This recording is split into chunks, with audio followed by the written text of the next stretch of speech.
하나님의 말씀은 시편 37편 12절에서 26절까지 말씀입니다. 악인이 의인치기를 꾀하고 그를 향하여 그의 일을 가는도다. 그러나 주께서 그를 비웃으시리니 그의 날이 다가옴을 보심이로다. 악인이 칼을 빼고 활을 당겨 가난하고 궁핍한 자를 엎드러뜨리며 행위가 정직한 자를 죽이고자 하나 그들의 칼은 오히려 그들의 양심을 찌르고 그들의 활은 부러지리로다. 의인의 적은 소유가 악인의 풍부함보다 낫도다. 악인의 팔은 부러지나 의인은 여호와께서 붙드시는도다.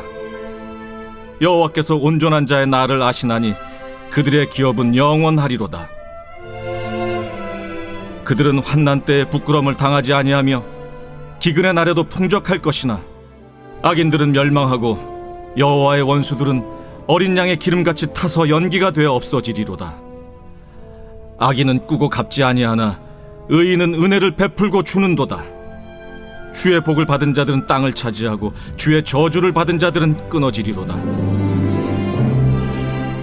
여호와께서 사람의 걸음을 정하시고 그의 길을 기뻐하시나니 그는 넘어지나 아주 엎드러지지 아니함은 여호와께서 그의 손으로 붙드심이로다. 내가 어려서부터 늙기까지 의인이 버림을 당하거나 그의 자손이 걸식함을 보지 못하였도다.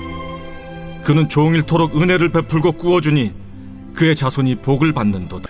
오늘 말씀은 계속해서 의인과 악인을 비교하고 있습니다. 그러면서 항상 하나님의 의인의 편에 되어 주셔서 하나님이 개입해 주시고 하나님의 역사해 주신다라는 그러한 결론과 그러한 말씀을 우리에게 해주고 있는 부분이 오늘 본문의 말씀이죠. 그렇죠? 첫째로 우리 하나님께서는 개입을 해주시기 때문에 항상 상황을 역전시키신 하나님이다라는 말씀을 해주고 있어요. 12절에 보면 악인이 의인 치기를 꾀하고 그를 향하여 그의 일을 가는도다. 그렇죠? 악인이 항상 의인을 괴롭히려고 그리고 치려고 넘어뜨리려고 항상 하고 있어요. 근데 하나님께서는 다 아시죠. 그래서 13절에 보니까 하나님이 어떻게 하고 계시냐면 그러나 주께서 그를 비웃으시리니 그의 날이 다가옴을 오심이라. 그렇죠? 하나님 비웃으세요. 이제는 정말 아무도 힘도 없으면서 지가 조금 있으면 지 인생에 어떤 미래가 안 좋은 일이 발생할지도 모르면서 그런 걸 꾀하고 있는 게 정말 가소로운 거죠. 하나님 보시기에는. 그렇죠? 그 악인에게는 멸망의 때가 가까울 텐데 그것도 모르고 살아가고 있는 그들을 보면서 하나님이 비웃으시는 거예요. 왜냐하면 하나님 역전시키실 거니까. 14절에도 보면 악인이 칼을 빼고 활을 당겨 가난하고 궁핍한 자를 엎드려뜨리며 행위가 정직한 자를 죽이고자 합니다. 그렇죠? 자기 힘으로 괴롭혀요. 가난하고 궁핍한 자를 괴롭히고 넘어뜨리고 정직한 자를 죽이려고까지 하는 그러한 그들의 악한 모습. 근데 15절에 그들의 칼은 오히려 그들의 양심을 찌르고 그들의 활은 부러지리로다. 그들의 계획은 이루어지지 않고요. 오히려 그들의 칼이 양심을 찔러서 그들의 인생이 괴롭게 되고 힘들게 되는 우리 하나님께서 그렇게 역전시키시는 우리 하나님이신 것을 우리에게 보여주고 있죠. 우리 하나님 바로 그런 하나님이에요. 그렇기 때문에 우리는 악인의 길에 서서는 안 된다. 왜요? 악인의 길이 형통한 것처럼 보이지만 하나님께서는 결국에는 역전시키셔서 하나님이 항상 의인의 편에 서심을 드러내실 것이기 때문에 우리도 악인의 길에 서지 않기를 원합니다. 그리고 우리가 정직하게 살며 하나님 뜻대로 살려고 하는 그리고 예수를 믿는 삶, 그게 의인이거든요. 그런 의인의 삶을 살아가려고 하는 그 상황 속에서 힘들고 어려운 일이 있을지라도 걱정하지 말고 소망을 품을 것은 우리에게 역전의 기회가 주님께서 준비해 놓으신 것이 있기 때문에 항상 그 안에 소망을 품고 두려워하지 않고 주님만을 의지하는 우리들이 되어주기를 원합니다. 그러면서 16절에 그렇게 표현을 하죠. 의인의 적은 소유가 악인의 풍부함보다 낫다라는 거예요. 악인은 풍부한 뭐예요? 역전시키셔서 망할 건데. 그렇죠? 의인은 지금 작은 것을 갖고 있지만 하나님께서는 계속해서 꾸준히 채우시고 인도하시고 베푸실 거기 때문에 걱정하지 않아도 되는 거거든요. 하나님만 의지하면 돼요. 하나님께서 채우실 거예요. 하나님께서 꾸준하게 끊이지 않고 일용할 양식을 매일매일 주시는 것처럼 하나님께서 채우심을 믿고 살면 돼요. 그렇기 때문에 우리는 의인의 길을 걸어가면 된다라는 거죠. 그러면서 계속해서 하나님이 의인에게 우리에게 은혜를 베푸시는, 은혜와 복을 주시는 하나님이심을 계속해서 나타내 보여주고 있어요. 17절에 보면요, 악인의 발은 부러지나 의인은 여호와께서 붙드시는도다. 그렇죠? 악인은 자기 힘으로 뭔가를 하려다 보니까 부러지기도 하고 상하기도 하고, 그러나 우리는 하나님을 의지하며 하니까 하나님께서 붙들어 주세요. 하나님께서 붙들어 주신다. 바로 그러한 은혜 속에 우리는 살아가고 있다라는 거예요. 하나님께서 붙들어 주시고 우리를 붙들고 계세요. 18절에 여호와께서 온전한 자의 나를 아시나니 그들의 기업은 영원하리로다. 여기서 의인 대신에 온전한 자라는 단어를 썼어요. 같은 말이에요. 온전한 자. 우리 주님이 우리의 나를 아세요. 그렇기 때문에 우리의 기업은 영원하리로다. 하나님께서 우리에게 주신 것을 빼앗기지 않아요. 잃어버리지 않고 영원히 소유하게 돼요.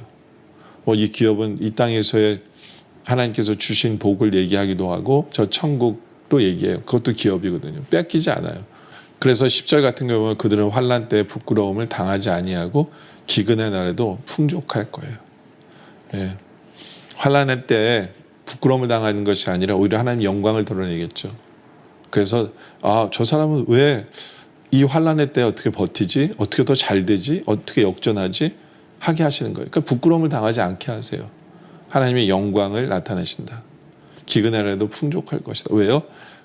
많이 가지지는 않았어도 하나님께서는 꾸준하게 채우실 거예요. 꾸준하게 계속해서 채우실 거예요.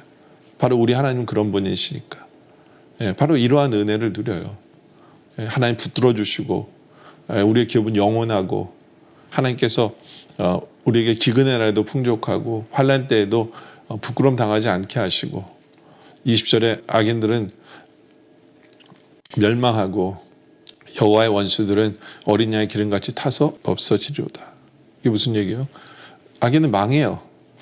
그리고 언제 여기서 있었는지 모르게 싹 사라져 버리는 것이 악인이다 라는 거죠. 그렇죠?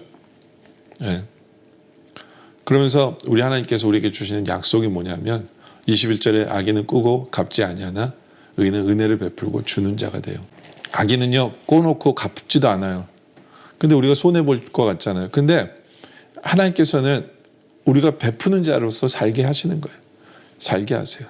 베푸는 자로서 계속해서 하나님께서 채우심으로 말미암아 베푸는 자로 살게 하신다. 22절에 주의 복을 받은 자들은 땅을 차지하고 주의 저주를 받은 자는 끊어지리로다. 그렇죠?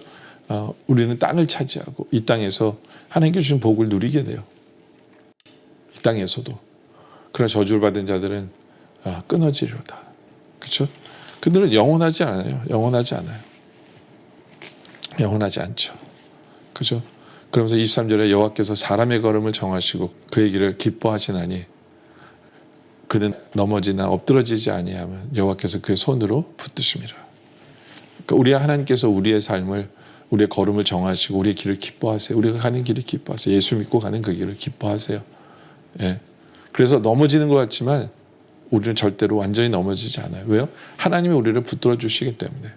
하나님이 우리를 붙들어 주시기 때문에. 그것이 바로 우리들의 모습이다. 그 때문에 하나님께서 주신 이 은혜와 복이 얼마나 크고 놀라운지 몰라요. 그렇기 때문에 우리는 주님의 곁에 서서 주님의 길을 걸어가야 된다라는 거예요.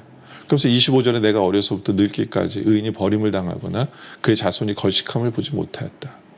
하나님 우리에게 약속을, 우리 자손에게까지도 약속해 주세요. 약속해 주세요. 버림당하지 않게 하실 거예요. 우리 하나님께서. 지금 상황이 어떻든지 간에 우리의 미래는 이미 정해졌어요. 우린 버림당하지 않아요.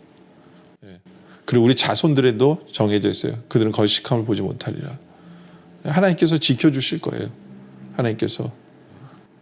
그렇기 때문에 중요한 건 뭐냐 하면 중요한 건 우리는 항상 주의 길에 서서 주님 원하시는 삶을 사는 것이 중요한 거예요.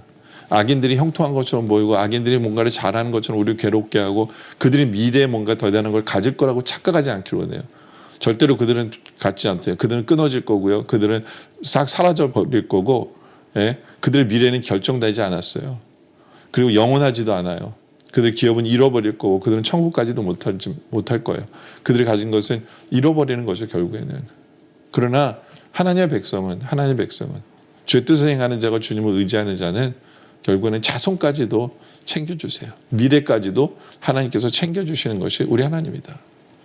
그렇죠? 그러면서 26절의 마지막 절에 보면 그는 종일토록 은혜를 베풀고요. 구워주니 그의 자손이 복을 받는도다. 하나님께서 우리로 나눠주는 삶을, 복을 나눠주는 삶을, 은혜를 나눠주는 삶을 살게 하신다. 그래서 우리 자손들이 복을 받도록 하신다. 라는 거죠. 참 하나님의 은혜죠. 그래서 나눠주는 것도 하나님이 주셔서 나눠주는데 나누어줬다고 베풀며 살았다고 우리의 자손도 또 챙겨주시는 그러한 복의 연속적인 복을 받으며 살게 하시는 바로 그 하나님의 은혜. 바로 이 말씀을 바라보면서 이제는 우리가